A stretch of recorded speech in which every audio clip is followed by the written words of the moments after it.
Right, let's make a video that nobody's gonna watch. I mean, this is probably only relevant to 3 people in the world and they probably won't see the video, but anyway. This is like a channel, a strip that holds this rubber in. Obviously this is just a sample piece of the rubber here, and this is held in like a dovetail in the rubber that fits in this channel, and these are completely missing off mine, so I'm making this up to some extent. I have got some pictures which I'll try and insert now. These are pictures that somebody sent me of channel that they've got.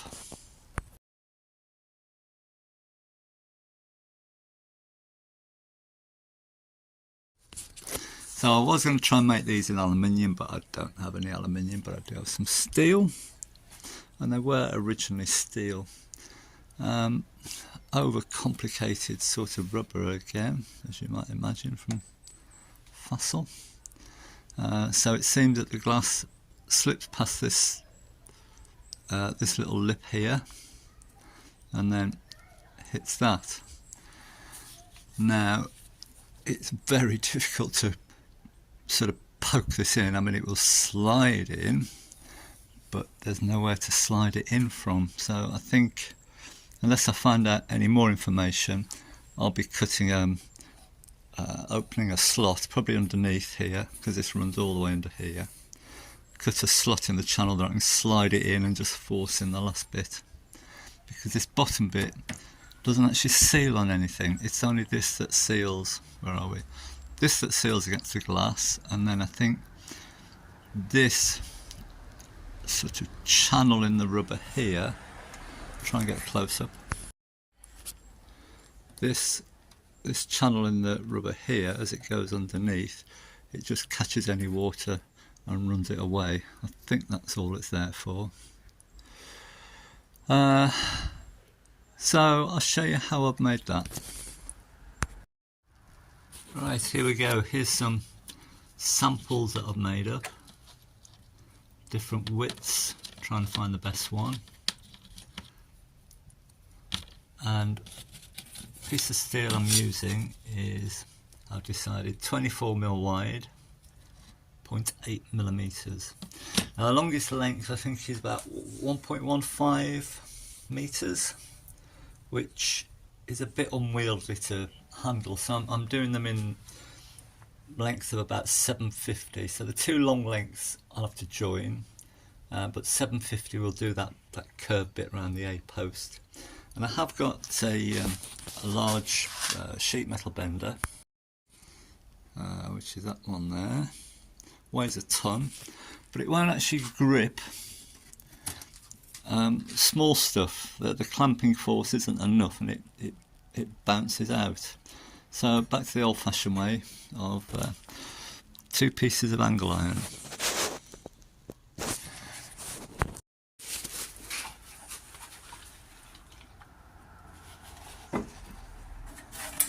I'm only cutting 1 piece of steel at a time, in case I feel it needs tweaking to a different sort of size.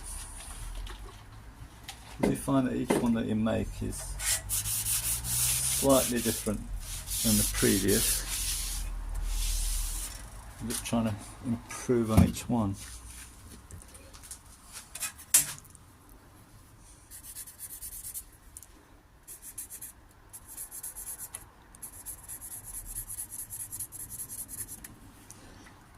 So I'm interested in 5mm. Just write that down.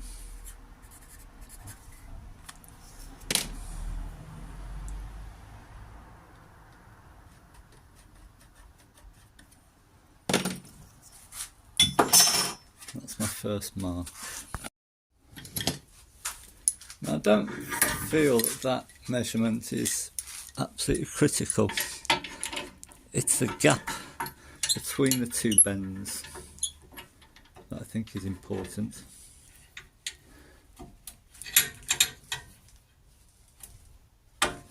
And it does go, you know, when you do bends like this, it will go sort of slightly banana shaped, but it will straighten out, and it will actually bend around that right angle bend around the front windscreen without any major kinking really, which I was quite surprised at that.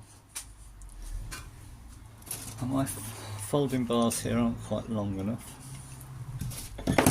so I'll just clamp a bit of steel on the back of this one, this end. Now I used this one in the previous one, but I want to sharpen that edge. I'll show you that in a bit.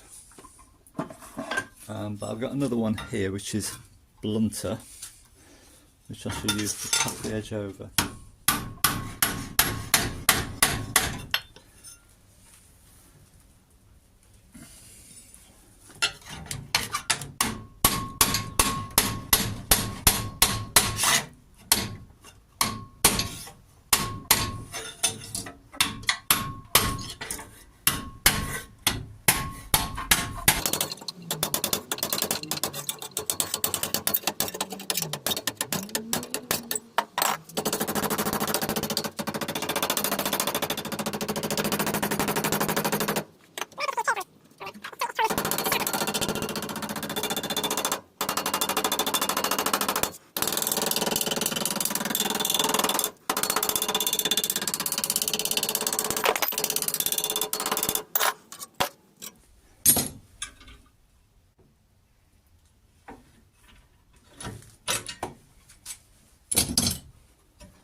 And that's got a curve in it towards me, as you'd expect, because this edge stretches a bit. Right, I think this is the important dimension, which is the distance between the two bends, and I'm looking for 12mm. Well, I'm going to go with 13 because I've got these 13mm headed bolts, one each end, and that'll give me a perfect distance. So if I clamp that up, we should be good.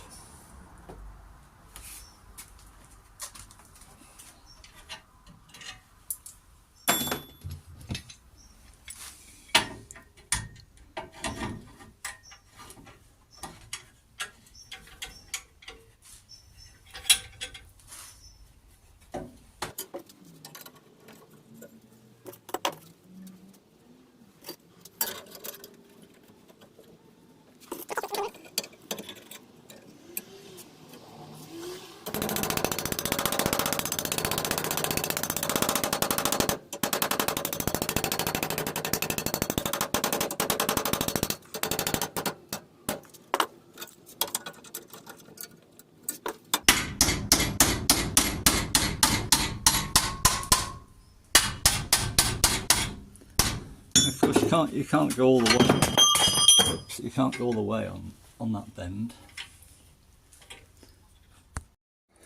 Right, let's see what this does. So I've sharpened up that corner. And then sort of use this as a sort of dolly. I'm just going to get that first edge over more, so the second edge.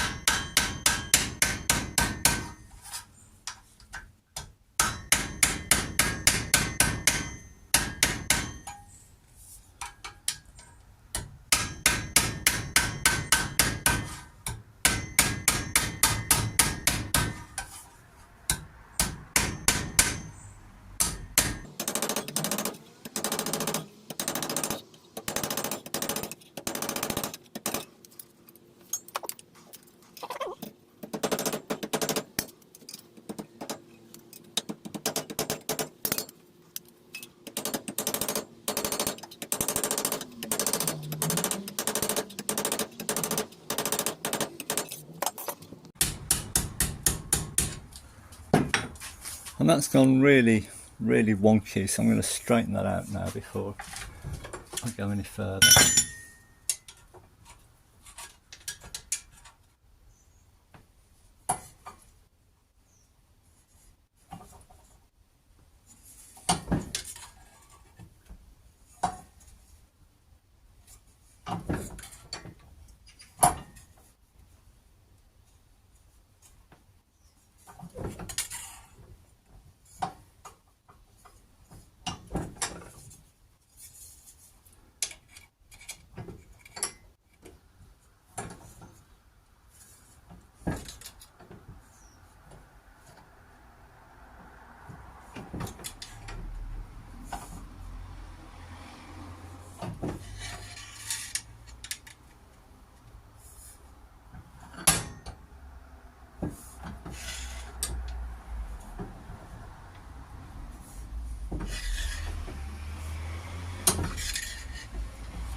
Probably can't see that, but that's not too bad there. That's sort of acceptable at the moment. So get these edges over now.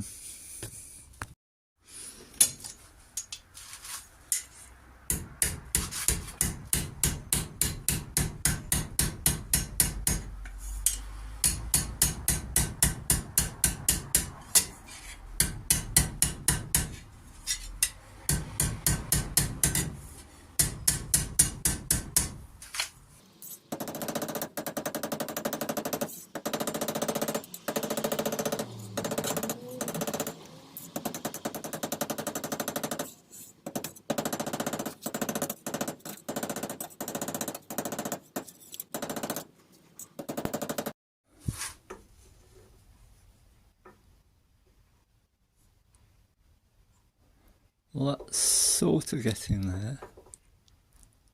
All needs to be closed up rather.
There we are, that one's done, bar the shaping and the fitting and the screwing and the final clean up and the painting and get it back on.